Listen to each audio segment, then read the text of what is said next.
Hey, real estate agents, welcome to Making a Smarter Agent, your program to find out all the tips and trends as told by the great ones in real estate. What's a great one? Someone that's able to make money and still keep their head on straight. Let's face it, this is a tough business. We interview tough people who seem to make it look easy. Today we have Anna Bozovic, who is joining us from Miami. Great agent, has a unique way of marketing herself. Anna, welcome. Thank you very much for having me. Excited to be here. I'm so delighted to have you. Tell us, I want to dig into analytics and into real estate and what you do. And, based on the stuff that I'm always reading about you on social media, it's very clear you're an athlete, and I want to see how that plays in, and I want to find out just what you're doing. But why don't you just give us the 900-foot view? Tell us a little bit about you and what you do. Okay, absolutely. So I have a business and a website called analytics.miami where I publish long-term trend analysis on the market. This research is publicly available, and it's my own creation. No one pays for it. I don't make money off of research. It's outcome agnostic, truth and clarity brought to the market. And I started publishing this research. I started making it available publicly about 2 years ago when I myself was a little bit frustrated with some of the obfuscation or opaqueness in the reports that are put out by major brokerages. And I thought that there should be some truth, but especially long-term analysis put out there. I always show 10-year charts. Markets move in trends, and it's very important to see that. So I started publishing that about 2 years ago publicly. It's been carried in the press quite a bit the last year. It seems to be resonating, and that's been very effective in establishing my brand as somebody who tells the truth, and in terms of distinguishing me in the market, which is, I think, all salespeople need to find a way to make themselves unique and to add value and to stand out in the marketplace. So it's been very effective towards that end. Yeah, and I really know you as the analytics, that you have this stuff every time I see you online, and that's why prior to talking on the show, I'm surprised to hear that this great data is not sold, that it's available for free. Yeah. Talk to me about that for a little bit. How long have you been doing this type of analytics, and exactly what is your focus? Yeah, so I started making it publicly available about almost exactly 2 years ago. When I work with clients and institutions and acquisition, I do more specific micro reports as part of the acquisition process. But about 2 years ago, I started making macro quarterly and yearly reports in the market.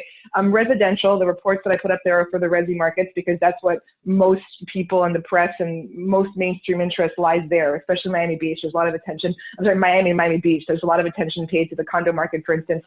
And that's actually where there's a lot of confusion in the market. So I started publishing those quarterly and yearly reports about 2 years ago. It seems to be resonating because people appreciate the clarity. And so, yep. And my background is in math and physics. I studied math and physics at Columbia. And so for me, that's just kind of how my brain works. I see patterns when I look at data and long-term data. And I think it's just important to present it that way. So to me, it's a natural thing to do. And I just started making it publicly available about 2 years ago. That's amazing. Yeah, we're going to get into your education and all that in just a little bit. But, the analytics, the end buyer is not, at least most of the end buyers that I know aren't necessarily so appreciative of the analytics. They just want to get a good price. Based on that, I mean, if that's accurate, who ends up being the lead source to you on the real estate end? So you got this great press, but is it really read by the end consumer, or are you getting a lot of leads from people in real estate? Both. Okay. Both. I get a lot of finance guys and real estate guys, people who appreciate the approach, and that's actually the type of client that I like to work with. So it works for me. I get people looking for various deals. They tend to believe me when I tell them something is a deal. So it resonates with a specific type of client. It's mostly men, mostly in finance and real estate. Terrific. And if we back up, and this is you're your own broker, or do you have your license with another entity? I have my license with someone, but he's basically my mentor, and I work closely with him. But it's not a large shop or anything like that. He's my mentor. He's wonderful. Sure. So are you doing anything else to try and make the phone ring? And as far as business generation, so as I was saying, people who listen to this podcast are in sales, and I am trying to give them different ideas on how to go about getting business. So here's I'll tell you, like on a very simple level, what I used to do more of back in the day is, for instance, for the condo market, people really want to know on a granular level, local level, what sells in their building. This is a very simple thing that used to get me action, like when I was more interested in this type of client a few years ago. So you pick a building, for instance, and you do some digging, some data digging. You get email addresses. You can do it through voter registration records. You can do it through LinkedIn, find who lives in the building. And you can spend some time. You can outsource this, do it yourself, spend a bunch of hours, gather email addresses, gather addresses, whatever it is. And then consistently put out a market report for that building where it shows what's sold in the building and what's for sale, because nobody really knows. People go, they see what's for sale, but they don't even really know what's going on in their building. They hear misinformation from their neighbors, from whatever. So even a simple thing like that, where you consistently mail and email a building a real market report on that building, not just some fluff, like look at a pretty picture of me next to whatever, but actual information that they didn't have, delivering value to those people, sending it to that building, that will get you action. Almost nobody does that. Yeah, that's and when you say send, is it being sent by email, snail mail, both? How do you? I'm a fan of email, and I'm very good. My background's in tech, so I'm very good at getting people's email addresses. Mail is a little bit of a mystery to me. I almost never physically mail things. I like email. I use MailChimp. I segment my list very heavily. I know who clicks on what, who opens what. I'm not saying that snail mail is ineffective. Some people use it to effect. I'm not comfortable with it. I prefer email. It's just not you. It's just not me. Some people like chicken. Some people like steak. I get it. Correct. I mean, Correct. Yeah. That's fine. But because as you know, I think you get my weekly email. It's not nearly as detailed as yours, but I like to give the gated community report in Palm Beach County, mostly in Boca Raton and Delray. And I know, as I'm looking at my thing right now, I've got from today's email so far 15% open rate. My average is 18%. Yeah. So awesome. Is it awesome? You don't need to be nice to me. I mean, is yours much higher? What's your open rate now? Okay, good question. So the trick to open rates, or the reality of it, is the more specific your email is, the higher the open rate. So because people care about stuff that's relevant to them. So if I'm sending, my highest open rates are always when they're super specific. If you have like 600 emails going to people who rent and own in a building, and you put the building's name in the subject line and you say XYZ building quarterly update, I've gotten as high as 70% on those. When I send out very like general ones, which are like Miami quarterly market report, and I send that to my entire list, I usually get around 35%. Okay, okay, so great. So in other words, you're kicking my ass. I say that joke. But you have better frequency than I do. You have better frequency than I do. It's not a race. I think no. It's a different. Yeah, we all. I think that's great. Absolutely.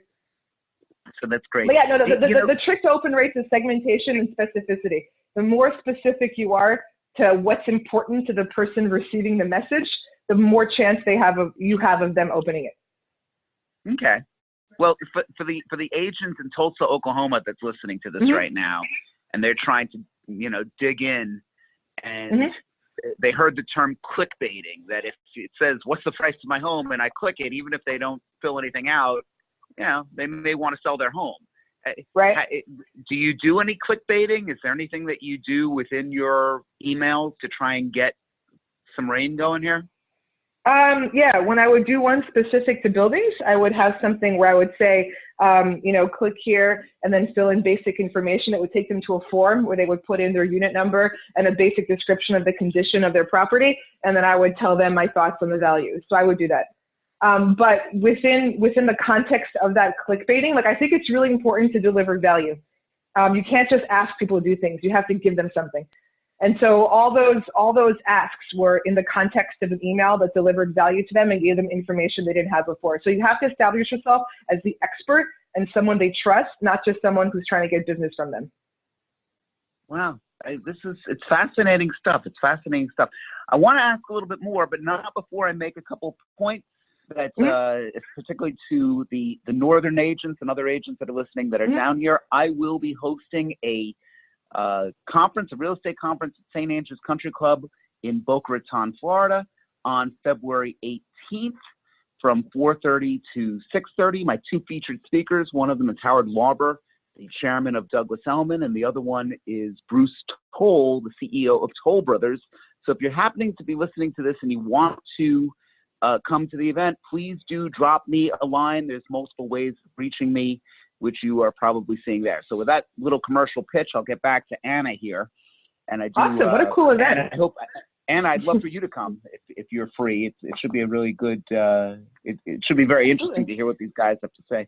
But, okay, so digging down a little bit deeper, let's talk about you. Like, are you a routine person? I mean, do you wake up in the morning at like 3 o'clock in the morning and meditate in front of a Buddha and you eat just granola and then work out for 10 hours? Great questions.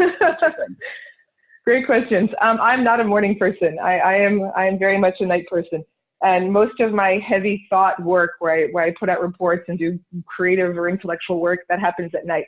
And so I try to have discipline where I shut off my computer at 1 a.m. and if I'm in bed before 2, that's a happy day. But I train a lot. That's actually what keeps me sort of sane and with mental clarity.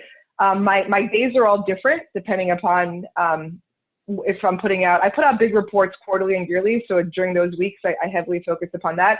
But then it depends upon clients, upon what I'm doing. So that type of thing varies. What keeps me sort of in check is training. I run the 200 meters in Masters Track, and I'm training for World Championships at the end of this coming August.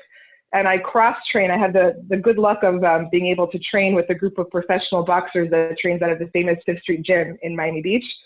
And I'm running partners with my friend Daniela Scardina, who's like 14th in the world now. He's 18-0. He has a big fight coming up February 28th. So like clockwork, I'm at the track Tuesday, Thursday, 7 p.m. And like clockwork, I do weights with them Monday, Wednesday, 7 p.m. And then I train with my own track coach, Jerome, who was in France's Olympic team. He's awesome. I train with him Wednesday and Saturday mornings. Do you see the correlation between success in sport? 1,000,000%. And success in life. You're my 10th interview now, and everyone seems to have something like a passion for. Maybe it's a passion or success in military or religious belief or something, but there seems to be something greater than themselves. Is that you? Yeah. So I've been an athlete my whole life. The parallels that I see are in the mental focus.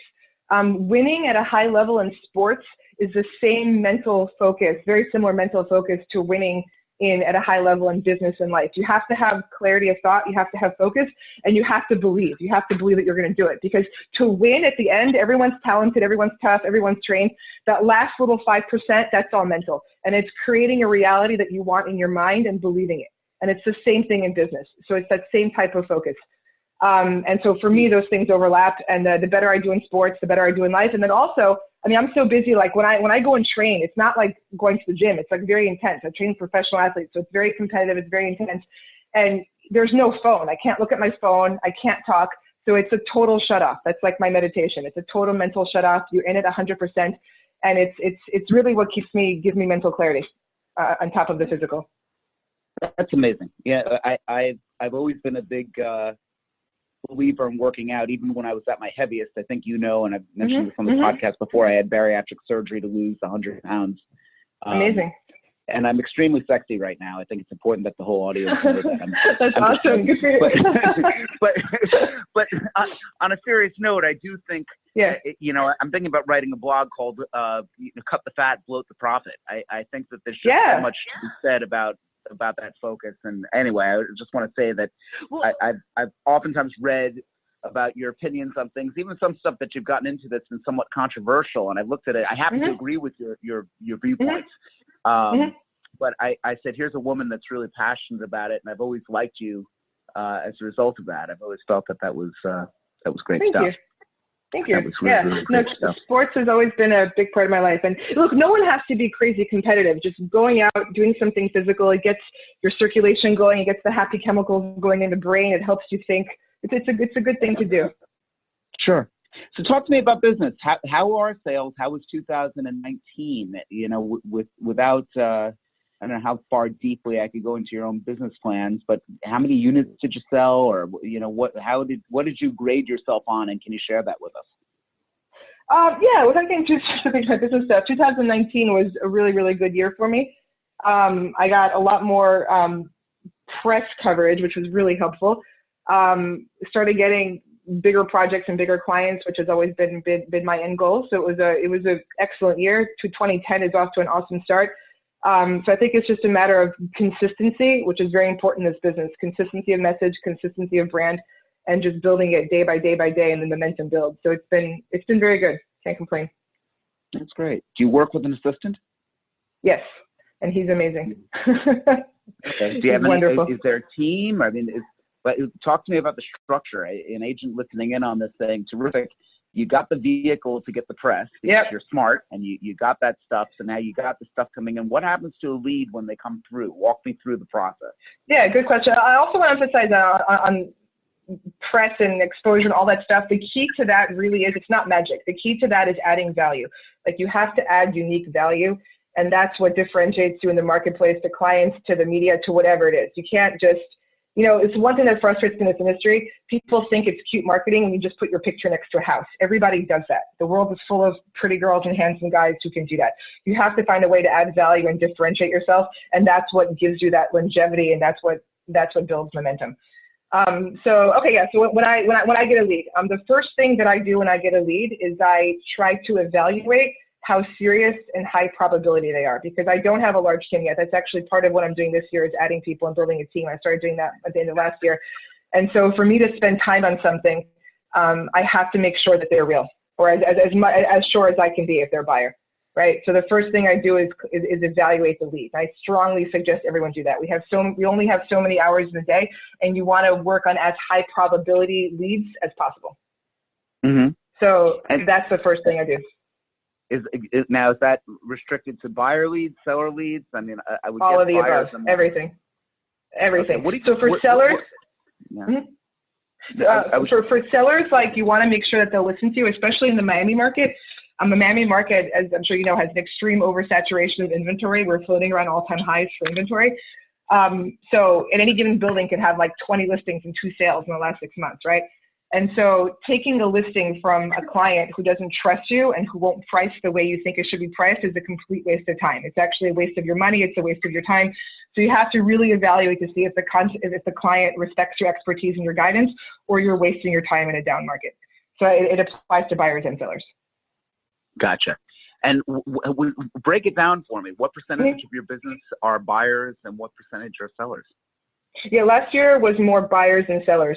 I actually happen to like buyers. Most people will say that they like, or you should be a listing agent, and I'm not going to contest that, because my model is a little bit different than most people. With all the data that I put out, I get a good number, an increasing number of clients who are cash buyers who just call me asking for good deals because they believe it when I tell them, because they read my data. Mm-hmm. Huh. So and especially in this market in Miami, where there's such a glut of inventory, the listings that I did do last year were from clients who trusted me and who like, we priced it to sell, and those were like, you know, the 2 sales in the building for the past 6 months, right? Otherwise, I'm not going to touch it. It's a waste of time. You have any data on the trends of commissions paid to agents? Again, knowing who our audience is here. You know, I'm in the midst of a deal right now. Of course, the buyer brought it to me, and of course, it's the lowest commission I've ever seen, but the buyer wants it, so I'm doing the deal. You know, what's the trend in commissions for agents? Are we getting squeezed in Miami now? What's happening there? I personally haven't seen it. I haven't seen it. The only place I've seen a trend, I did some research for clients who's looking to buy a whole bunch of single family homes, like in Broward. And in Broward County, like, okay, we talk about the glut of condos. Broward has like an undersupply of houses at around 300,000. And there are tons and tons of listings of, you know, price attainable, affordable single family homes in Broward County that are paying 2.5% out and like flying off the shelves. So in the single family home market, more affordably priced single family home market, I'm seeing, yeah, I saw tons of inventory, like with a 5% total, 2.5 to a side, or even 2%, and that's selling. Other than that, I haven't witnessed a squeeze. Okay, and now that it's a buyer's market in Miami, do you see strategically overpaid units? How should I say this? It's strategically broker's bonus or anything that's being put out there to kind of entice agents to bring their customers? Yeah. I do see that in listings. And also a lot of the new developments, which are sitting on tons and tons of inventory, like are advertising crazy, like 8-10% commissions out. I don't think that in the regular resale market, when the broker remark says like, oh, we're going to give you a $10,000 bonus or whatever it is to the buyer's agent, I don't think that's actually effective, because those units are usually overpriced, and buyers aren't that stupid. They have the internet. They can see that there are 30 units for sale in the building, and if their agent is showing them an overpriced unit, they're going to be like, why are you showing me this one? And then they're going to see in the closing docs, if it gets to that they got a bonus for it. I don't see that as being effective. Rather than giving out a bonus, you should price the unit well. Yeah, I hear that. Well, that's interesting. I think I talk about it a lot of times with colleagues who are really trying to come up with the suggestion. So there's no data that suggests that if the seller is paying too much of a commission or much more of a commission, that the place is going to sell that much faster. No, I don't see it. I mean, especially for expensive stuff, there's just such an oversupply. I mean, downtown Miami has like Edgewater and downtown had like 100 months of inventory at $1 million. It's colossally bad. So the only things they're selling are things that are priced really, really effectively, because people aren't stupid. They go online, they see all the inventory. Like, if you want to sell it, you really have to price effectively. Those bonuses, I don't think they work. Huh. Okay. You heard it first. Conversely, what if the commission's down to 2% or 2.5%? Is there any? Yeah, that's gonna kill you, right? So you have, because the value in the down market or in a market of dropping transaction volume, which is what we have in the Miami area, is that a real buyer, a legitimate buyer, especially one with cash, is very valuable, right?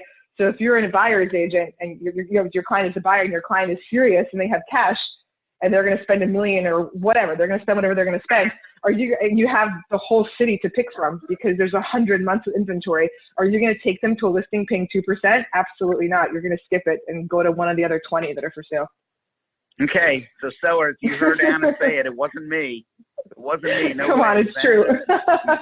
Well, it is true. No, listen. It's true. I think it's real. And how about this? There's nothing moral or ethical about it, provided you still got the clients. Two units, both 3 bedrooms, 3 baths. Yeah, $2 million it's not unethical at all. Commission. Yeah, you're getting an identical product. So, no, look, I'm a big fan of agents getting paid. I want you to get paid, Anna. Okay. Exactly. I want you to earn your, make the money that everything was intended. Okay, so let's give an outlet for 2020. Do we have any doom and gloom? Are we on the edge of a real recession? Like, what is your prediction for this year and beyond? I mean, okay, so starting with the Miami market, I've been doing a lot of interviews on this topic. It's more of the same, where we're in an environment of decreasing transaction volume, increasing, or rather inventory is not pulling back. So it's just downward pressure for the foreseeable future. What's unique about the Miami market is that it was heavily all cash at highs. So 2013 was like transaction volume highs, and Miami Beach was 78 or 6% all cash buyers. So in this downturn, there's no debt service pressure, right? So people are like holding on. It's not selling, but they don't have a mortgage, so it's like a slower trickle. But it's more of the same. So the high end is going to have downward pressure. It hasn't even finished getting bad.